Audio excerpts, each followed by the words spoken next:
نجوم الشباك لبطولة كأس الملك. نشوف مع عماد السالمي حالاتك الفنية، كيف الهلال ممكن يكون أمام الخلود؟ جميل جدا، لازم يفرض أسلوبه. واحد، البداية ببلوك متقدم بين الثلث الأول والثاني للخلود. الكرة ما تطلع لجون باكلي ويبدأ الخلود يلعب كورته، لازم أنت كهلال تفرض سيطرتك واستحواذك وضغطك العالي من بداية المباراة.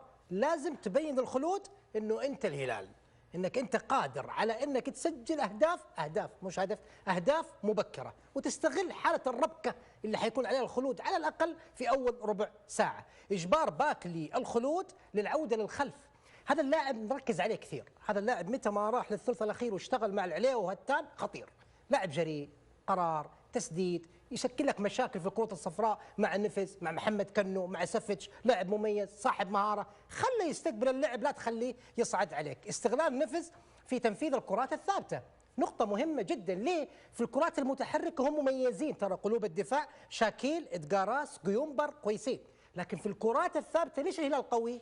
حسان يصعد، محمد كنو يصعد، يشكلون إضافة مع الثلث الأخير. فهنا استغلال تنفيذ نفس مطلوب جدا. مواصلة الضغط العالي إذا تقدم بالنتيجة، كل الفرق تنتظر الهلال يتقدم عشان إنزاغي يدافع ويعطيها ملعب، ولنا بمباراة السد في نفس الملعب مثال. هذه اللقطات تدريب الهلال اليوم في ملعب الرديف الجوهرة عشان التوضيح بس. تفضل. ايه، فلا تكرر اللي صار في مباراة السد كإنزاغي، خذ الملعب على طول. حتى لما تسجل الجول افرض سيطرتك واستحواذك واسلوبك، لانك انت افضل. معرفه ثيول خطوره العليوه في الخلود، لازم انت تحذر من هذا اللاعب. العليوه لاعب مميز، لازم توري لقطات كذا ثيو انت لاعب عظيم، بس ترى العليوه لاعب خطير وعنده طموح يلعب ضدك، بيقابلك مواجهات واحده احترمه.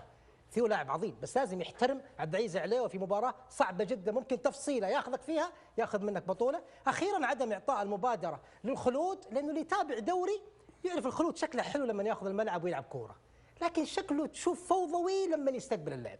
فلازم انت ما تعطيه المبادره حتى تنجح في خطف البطوله.